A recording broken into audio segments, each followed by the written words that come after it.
Hello and welcome back to the ADHD Goals Podcast. Today we have another bite-sized episode from the ADHD Goals Glossary. And this week we are talking about kinesthetic learning. Oh yes, they're all talking about it. It's also known as tactile learning, and we're going to look at how it can be a game changer for those of us with ADHD. So if you're someone who's always struggled to sit still or found traditional learning methods frustrating, this episode is for you. By the end of our chat, you'll have a clear understanding of how kinesthetic learning works and practical ways to incorporate it into your everyday life. So let's start with the basics. Kinesthetic learning is a style of learning that emphasizes physical activity, hands-on experiences, and movements. Instead of sitting at a desk and passively absorbing information, kinesthetic learners engage with the material through action.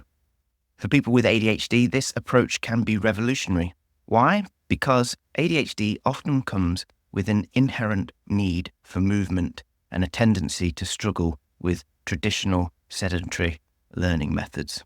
Kinesthetic learning meets us where we're at, allowing movement and exploration to enhance our focus and retention. So why is kinesthetic learning particularly effective for individuals with ADHD? Well, let's break it down. Number one, movement enhances focus. We all know that sitting still can feel like torture for someone with ADHD. Movement is a natural way for us to channel that energy into focus. For instance, using gestures while speaking, doodling whilst listening, or even pacing whilst brainstorming can help us stay present and engaged. And two, hands-on activities. Kinesthetic learning thrives on tactile, hands-on experiences. Building models, conducting experiments, or solving puzzles aren't just fun, they allow us to interact directly with what we're learning. For people with ADHD, these activities create a stronger connection to the material, making it easier to remember and apply. Number three, multisensory engagement. The beauty of kinesthetic learning is that it often engages multiple senses simultaneously. Think about writing on a whiteboard, touching different textures, or participating in role-play activities. For someone with ADHD, this multisensory input helps us process and retain information more effectively than just hearing or reading it. Now that we understand why kinesthetic learning is so impactful, let's talk about how to apply it. Here are some simple yet effective ways to integrate this learning style into your life or the life of someone you support. Number one, create active learning environments. Whether it's standing at a desk, bouncing on an exercise ball, or just using a fidget tool, an active learning environment can help maintain focus without feeling restrictive.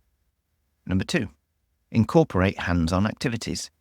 Think about ways to make learning interactive. For example, using flashcards for studying by shuffling them around physically, or if you're learning a new concept, try teaching it to someone else while moving around the room.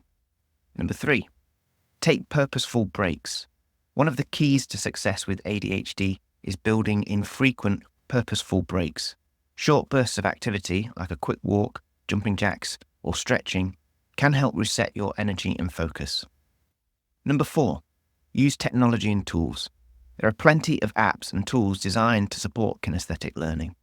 Interactive touchscreen games, drawing tablets, or even augmented reality apps can combine movement with learning in innovative ways. It's not just about learning.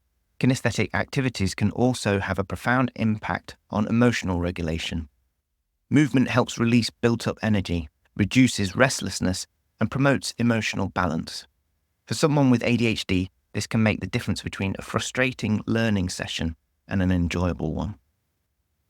Imagine starting your day with a 10-minute yoga routine or ending a study session with a quick dance break.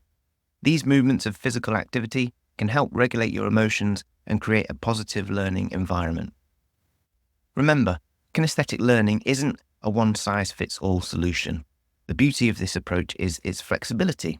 Whether it's tapping into movement, hands-on exploration, or multisensory engagement. The goal is to experiment and find what works best for you. So, if today's episode resonated with you, I encourage you to start small. Pick 1 or 2 strategies and give them a try. And don't forget to share your experiences. I'd love to hear how kinesthetic learning is making a difference in your life. Thank you for tuning in to the ADHD Goals Podcast. If you found this episode helpful, don't forget to subscribe and leave a review. It really helps the show reach more people who need it. Until next time, keep moving, keep learning, and keep thriving.